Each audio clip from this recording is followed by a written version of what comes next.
이제 12월 이제 중반을 향해 달려갑니다. 다음 주에 지금 뭐 계속 다들 알고 계시지만 FOMC 회의도 예정이 되어 있어서 이제 온통 시선이 거기로 가 있고 이 오미크론 변이가 그래도 뭐 너무 치명적이진 않다 이런 얘기가 나오면서 통화 정책에 대해서도 그리고 이제 계속 나오고 있는 지표에 대해서도 관심이 많아지고 있거든요. 좀 주의 깊게 지켜봐야 될 지표나 정책 어떤 게 있을까요?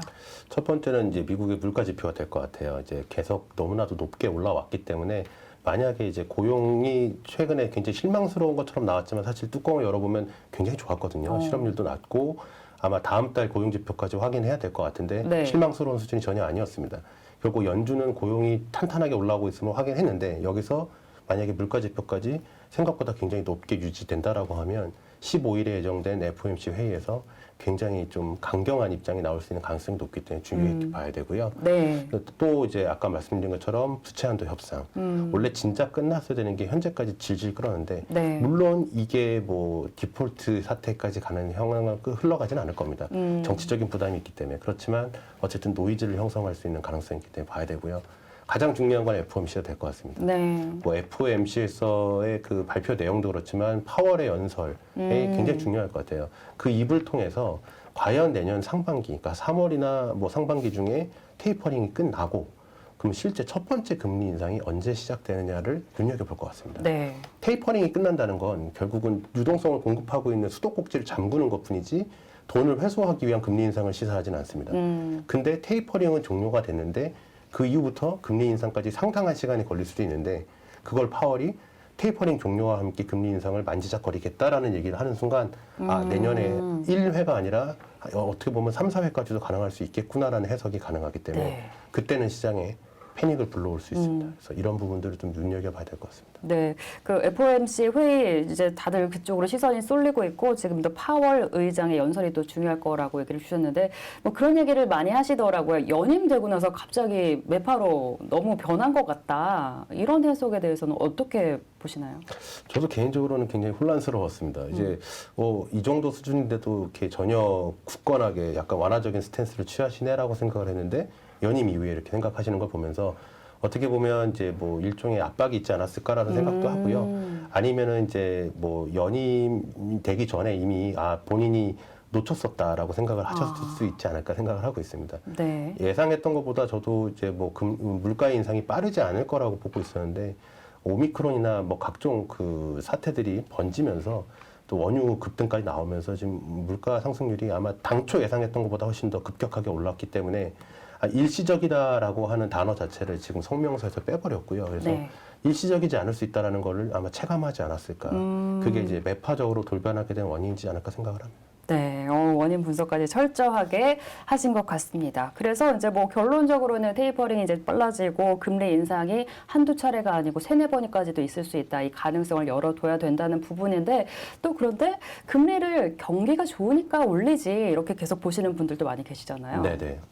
금리 인상 자체는 결국 경기가 좋기 때문인데 저희도 아까 뭐 12월 중장기적인 매크로 환경, 경기는 계속해서 올라갈 것이다라고 보고 있어요. 근데 지금 문제는 시중에 너무나도 많은 그 자금들이 대출들이 낮은 저금리에 풀려 있는데 네. 금리가 생각했던 그 안정적인 베이비 스텝이라고 합니다. 천천한 궤도로 올라가는 게 아니라 생각했던 것보다 횟수가 빨라버리면 여기저기서 균열이 나타날 수 있습니다. 예, 그런 부분들이 이제 어떻게 보면 미국 같은 경우는 부동산 시장을 건드릴 수가 있고요. 국내 같은 경우들도 역시나 부동산을 비롯해서 각종 금리랑 연관됐던 뇌관들을 건드릴 확률이 있습니다. 네. 적응할 수 있는 시간을 줘야 되는데 그게 많은 사람들이 1회에서 2회까지는 괜찮다라고 맞춰져 있는데 이 시기가 굉장히 빨리 앞당겨질 경우에는 경기의 회복 속도보다 금리 인상이 빨라버릴 수가 있습니다. 오히려 예전에 나왔던 실패처럼 굉장히 좀 경기가 다시 악화되고 빠르게 식어버릴 수 있는 정책의 실패가 될 수 있는 그 가능성을 두려워하는 것 같습니다. 네, 우리나라도 좀 빨랐다는 얘기 계속 나오고 있는데요. 네. 어떻게 보세요? 안 할 수 없는 환경이었던 것 같습니다. 네, 국내 같은 경우는 아마 신흥국 중에서도 지금 최근에 지지율 인하했던 중국도 마찬가지고요. 신흥국이 굉장히 불리할 수 있는 국면이 경기는 오히려 미국보다 안 좋을 수 있는데 금리를 올리진 않고서야 안 되는 상황이 올 때도 있고요. 중국도 그래서 무리하게 지지율 인하한 것 같은데 많은 분들이 중국의 완화적인 정책을 기대를 하고 계신 것 같아요. 네. 근데 꺼낼 수 있는 카드가 그렇게 많지는 않다고 생각하고 있습니다. 네, 그렇군요. 이제 15일 예정된 FOMC 회의가 올해 그리고 내년 상반기를 좌우할 수 있는 변수가 될 것 같습니다. 좀 추가적인 이벤트는 뭐 없을까요? 이번 달에? 이번 달에 뭐 추가적인 이벤트로 볼 수 있는 것들은 앞에 다 말씀을 드린 것 같고요. 하나 유념해야 될 게 많은 분들이 이제 기본적으로 산타랠리라고 해서 12월에 기대치가 굉장히 크세요. 얘기가 솔솔 나오네요. 네. 근데 생각해 보면 그 2018년 같은 경우에 12월 24일에 급락이 있었고요. 그리고 이제 12월은 전통적으로 이제 세금에 관련된 회피를 위해서 그쵸. 물량을 많이들 쏟아내는 시기입니다. 그래서 예상했던 산타랠리가 오지 않을 수 있다. 산타는 내년에 올 수 있기 때문에 이런 부분들을 조금 너무 이제 막연한 패턴처럼 계절적인 패턴으로 아 이제 12월 15일이 지나고 FOMC 지나고 나면 강세장이 오겠지라고 막연하게 기대하시기보다는 어떤 정책, 어떤 연설이 흘러나왔나 아니면 실제 시장의 매물이 다 소화되고 다시 상승세에 편승할 수 있는 환경인가 이런 데이터를 하나씩 지켜보시면서 투자하시는 걸 권고드립니다. 네, 조금 더 확인이 필요할 것 같습니다. 그리고 앞서서도 그 위험 신호가 나왔다고 말씀을 주셨잖아요. 이게 좀 종료가 돼야지 우리가 바라는 대로 시장에 올라갈 텐데 종료는 예상할 수가 없나요? 종료 시점은 예상을 할 수 없는 게 이제 이 신호가 꺼지는 조건 두 가지입니다. 네. 첫 번째는 원래 예상했던 높은 임계치라고 하는 수준 밑으로 내려오는 거, 그러니까 시장이 안정되는 거가 하나고요. 또 하나는 저희가 사전에 예정했던 저희는 표현으로 MDD라고 하는데 최대 낙폭입니다. 이게 켜진 이후에 굉장히 급격한 급락이 나타났다. 이랬을 때 자동 종료가 됩니다. 네. 그 이유는 이제 이 정도 깨졌을 때는 다시 회복의 가능성이 있기 때문에 편입을 하는 건데요.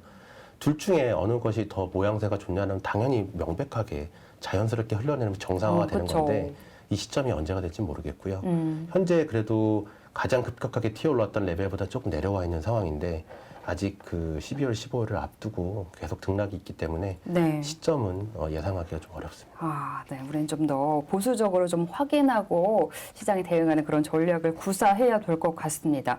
네, 이렇게 해서 쿼터백 자산 운용의 조홍래 대표님과 오늘 구유경 스페셜리스트에서 좋은 시간으로 꾸며봤는데 오늘 원래 컨디션이 좀 안 좋으셨잖아요. 지금 몸살이 갑자기 걸리셔가지고 저희가 이 방송은 미리부터 좀 정해줬었지만 오늘 굉장히 힘드신 가운데서도 너무 좋은 말씀을 잘 해주신 것 같아요. 이제 좀 마무리를 해야 되는데 마무리하면서 좀 한 말씀 들어볼게요.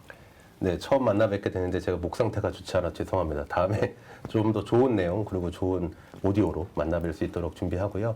앞으로 저희 쿼터백에서 분석하고 있는 데이터는 아마 시중에서 좀 찾기 어려우신 솔루션일 것 같아요. 그래서 미국 주식, 글로벌 주식, 특히나 ETF나 이런 관련된 얘기들을 조금 유익한 정보들을 많이 드릴 수 있도록 잘 준비해서 찾아뵙겠습니다. 네, 저희 시청자분들이 ETF도 좀 알고 싶다 하시는 분들이 좀 계셨었거든요. 그래서 오늘 좋은 시간이 됐으리라 생각이 되고요. 12월 신호도 알려드렸고 이제 내년에 나오셔서 1월 신호 나온 이후에 또 월 초반에 나오셔서 또 좋은 말씀 주신다고 하니까요. 또 다음 달에 만나 뵙도록 하겠습니다. 네, 같이 인사드리도록 할게요. 네, 함께해 주신 여러분 감사합니다. 감사합니다.